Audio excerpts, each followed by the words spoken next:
এরপর তারা দুজনে মিলেই স্কুলে আসে। মিস্টার ঝু সাংজিকে বলছিল সে যেন তার শরীরের প্রতি খেয়াল রাখে।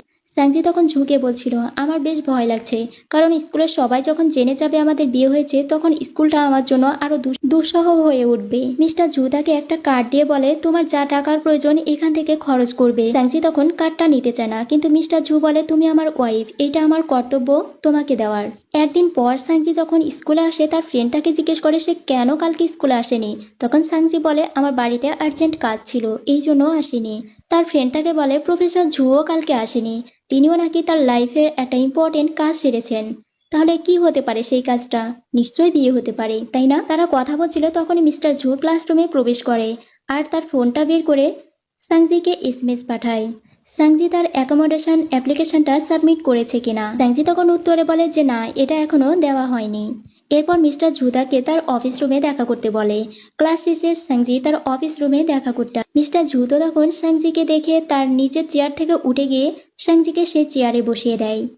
সাংজি মিস্টার ঝুকে যতই দেখছে ততই যেন অবাক হয়ে যাচ্ছে তার এই ব্যবহারে। মিস্টার ঝু তার অ্যাপ্লিকেশন ফর্মের সবকিছু ঠিকঠাক করে রাখে। তারা দুজনেই যখন অফিস রুমে ছিল, বাইরে থেকে একটা টিচার মিস্টার ঝুকে ডাকতে ডাকতে রুমের ভেতরে প্রবেশ করতে যাবে আর সাংজি তখন চুপ করে টেবিলের নিচে লুকিয়ে পড়ে। টিচারটির নিচের দিকে স্কার্টের কিছু একটা অংশ দেখতে পায়। তখন তিনি বলে, এইটা কি? ও আসলে এটা তেমন কিছু না, আমার ওয়াইফের জন্য একটা ড্রেস কিনেছিলাম। টিচারটি যখন চলে যায় মিস্টার ঝু তখন সাংজিকে টেবিলের নিচে থেকে বাইরে করে আনে। মিস্টার ঝু তাকে বলে, তুমি টেবিলের নিচে লুকিয়েছিলে কেন? সাংজি তখন বুঝতে পারে ঠিকই তো, এটা তো অনেক লজ্জাজনক ব্যাপার, তাই সে লজ্জা পেয়ে যায়।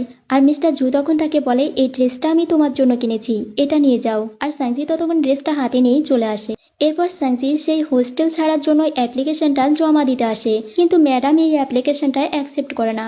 ম্যাডাম বলে এখানে গার্ডিয়ানের সাইন করা লাগবে, কিন্তু সাংজি তো তার বাবা মাকে এসব কিছুই জানায়নি, তাই সে মিস্টার ঝুকে এই বিষয়টা জানায়। আর মিস্টার ঝু তাকে নিয়ে সেই ম্যাডামের কাছে যায়। মিস্টার ঝুয়ের সাথে সাংজিকে দেখে তো ম্যাডাম অবাক হয়ে যায়। মিস্টার ঝু বলে, আমি ওর হাজব্যান্ড, আমি সাইন করতে চাই। কাজটা হয়ে গেলে তারা চলে যাওয়ার সময় মিস্টার ঝু বলে এই বিষয়টা যেন কাউকে না জানায়। এরপর সাংজি হোস্টেলে ফিরে আসে তার ফ্রেন্ডের থেকে বিদায় নেওয়ার জন্য। তার ফ্রেন্ড তাকে জিজ্ঞেস করে হঠাৎ কেন সেই হোস্টেল ছেড়ে দিতে চাইছে। সাংজি তখন তাকে বলে, তোমাকে একটা ইম্পর্টেন্ট কথা বলার আছে, আমি আসলে ম্যারিড। এই কথা শুনে তার ফ্রেন্ড তো একদমই অবাক হয়ে যায়, বলে তার হাজবেন্ডকে। তখন সে মিস্টার ঝুয়ের নাম বললে সে তো আরো অবাক হয়ে যায়, বলে যে মিস্টার ঝুকে নিয়ে স্বপ্ন দেখে সব মেয়েরা। কিন্তু সাংজি যখন তাকে ম্যারেজ সার্টিফিকেটটা দেখায় তখন তো সে অবাক হয়ে যায়। সাংজি আরো বলে যে সে এখন প্রেগনেন্ট। এত কথা শুনে তার বান্ধবী তো অনেক খুশি হয়ে যায়, সাথে অনেক সারপ্রাইজডও হয়ে যায়। সাংজির ফ্রেন্ড তখন তার কাছে মজা করে একটা রিকোয়েস্ট করে, তুমি স্যারকে বলো আমাকে যেন সেই সাবজেক্টে ফেল করে না দেয়। এরপর সাংজি হোস্টেল থেকে বেরিয়ে আসে আর তার ফ্রেন্ডও তাকে বিদায় জানাতে আসে। তার ফ্রেন্ড মিস্টার ঝুকে বলে, আপনি যদিও আমাদের টিচার কিন্তু আমার বান্ধবীর হাজব্যান্ড, আপনি তাকে খেয়াল রাখবেন। এরপর সাংজি যখন গাড়িতে উঠে যাচ্ছিল তার এক্স বয়ফ্রেন্ড তাকে দেখে নেয়। তার এক্স বয়ফ্রেন্ড ভাবে সাংজি এখন কার সাথে ডেট করছে, এত দামি গাড়িতে ঘোরাফেরা করে। আর মিস্টার ঝু সাংজিকে দুধ পান করতে বলে। সাংজি দুধ পান করার সময় তার ঠোঁটে তো একটু দুধ লেগে গিয়েছিল। মিস্টার ঝু তখন এই দুধটা তার মুছে দিতে যায়। আর সাংজি ভাবছিল মিস্টার ঝু হয়তো তাকে কিস করতে আসছে। সাংজির ঠোঁটে দুধ লেগে গিয়েছে বলে সাংজি তো লজ্জা পেয়ে যায়। মিস্টার ঝুয়ের আঙ্গুলে লেগে থাকা দুধটুকু সাংজি মুখে নিয়ে নেয়, কিন্তু পরে সে বুঝতে পারে এটা খুব লজ্জাজনক ব্যাপার, তখন সে দৌড়ে পালিয়ে যায়। আজ সাংজি প্রথম নতুন বাসায় এসেছে, আজ থেকে তারা দুজনেই এই বাসাতেই থাকবে। সাংজি নিজের এত বড় বাসা পেয়েও সে অনেক আনন্দ করছিল, কিন্তু মিস্টার ঝু তার এই আনন্দটা দেখে নেয়। তখন সাংজি আবারও লজ্জা পেয়ে যায়, কারণ সাংজি সবসময় অবহেলার মধ্যে বড় হয়েছে, কখনো এত সুখ চোখে দেখেনি। মিস্টার ঝু তাকে এটাই বলতে আসে যে রাতে তার জন্য কি খাবার রান্না করবে। এরপর ডিনারে দেখে মিস্টার ঝু তার জন্য অনেক রকমের খাবার রান্না করেছে। মিস্টার ঝু তো সাংজিকে কোনো কাজই করতে দিচ্ছিল না। টেবিলে বসার পর সাংজি কোনো খাবারই তার প্লেটে তুলে নিচ্ছিল না। মিস্টার ঝু তাকে বলে, খাবার নিচ্ছে না কেন? সাংজি তখন বলে, আমাদের বাসায় ছোটরা সবার পরে খায়। মিস্টার ঝু তখন তাকে বলে, আর আমাদের ফ্যামিলিতে ছোটরাই আগে খায়। এরপর সকালে সাংজির ঘুম ভেঙে গেলে সে নিচে এসে দেখে মিস্টার ঝু নেই, কিন্তু মিস্টার ঝু তার জন্য নাস্তা রেডি করে রেখে গেছে আর একটা চিরকুটে লিখে গিয়েছে সে যেন এই নাস্তাগুলো করে নেয়। এরপর সাংজির কাছে তার ফ্রেন্ডের কল আসে। তার ফ্রেন্ড তো তাকে বলছিল মিস্টার ঝুয়ের বাহুতে ঘুমাতে তার এখন কেমন লাগছে। স্যাংজি তখন তো এই কথাগুলো শুনে লজ্জা পাচ্ছিল। তার ফ্রেন্ড তখন তাকে বলে, তোমরা তো এখন লিগাল হাজব্যান্ড ওয়াইফ, তোমরা একসঙ্গে জড়িয়ে ধরে শুয়ে থাকতে পারো, তারপর তোমাদের সেকেন্ড বেবি হবে, থার্ড বেবি হবে, এভাবে তোমাদের ফ্যামিলি মেম্বার্স বাড়তে থাকবে। তার ফ্রেন্ড যখন এসব কথা বলছিল মিস্টার ঝু তো সব শুনে নেয়, কারণ স্যাংজি তখন লাউড স্পিকার দিয়ে কথাগুলো শুনছিল। তখন সে লজ্জায় পড়ে যায়। সে বলছিল তার ফ্রেন্ড এসব কথা বলছে। মিস্টার ঝু তখন তাকে বলে, ফ্রেন্ডরাই এসব কথা বলতেই পারে, তাতে লজ্জার কিছু নেই। এরপর সাংজির কাছে একটা এসএমএস আসে, যে দোকানটাতে সে পার্ট টাইম জব করত, সেই দোকানের মালিক তাকে সে জবে আবার জয়েন করতে বলে।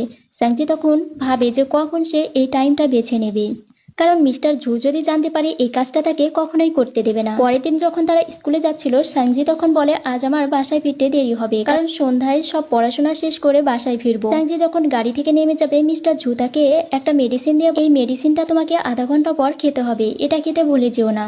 সাংজি যখন তার ফ্রেন্ডের সঙ্গে কথা বলছিল, তার এক্স বয়ফ্রেন্ড আর তার নতুন গার্লফ্রেন্ড তার কাছে আসে।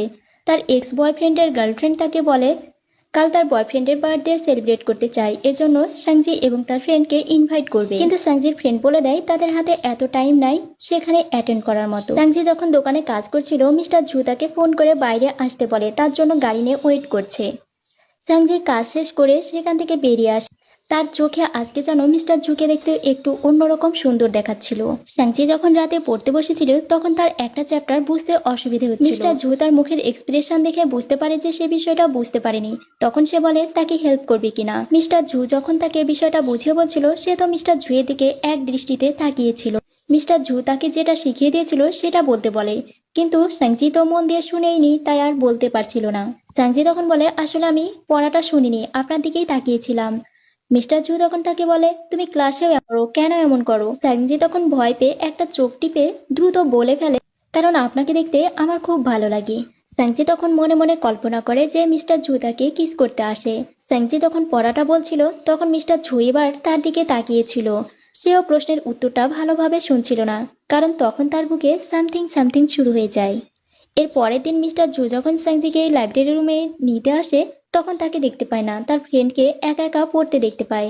তখন মিস্টার ঝু তার ফ্রেন্ডকে ডেকে বলে, সাংজি কোথায়। সাংজির ফ্রেন্ড তখন ভয়ে বাধ্য হয়ে বলে দেয় যে সাংজি একটা পার্ট টাইম জব করে টি স্টলে। মিস্টার ঝু এবার সেই টি স্টলে চলে আসে। সাংজি তো ভেবেছিল অন্য কাস্টমার, তাই সে একটু তাকাতেই বুঝতে পারে যে এটা মিস্টার ঝু। তখন সে টেবিলের নিচে বসে যায়।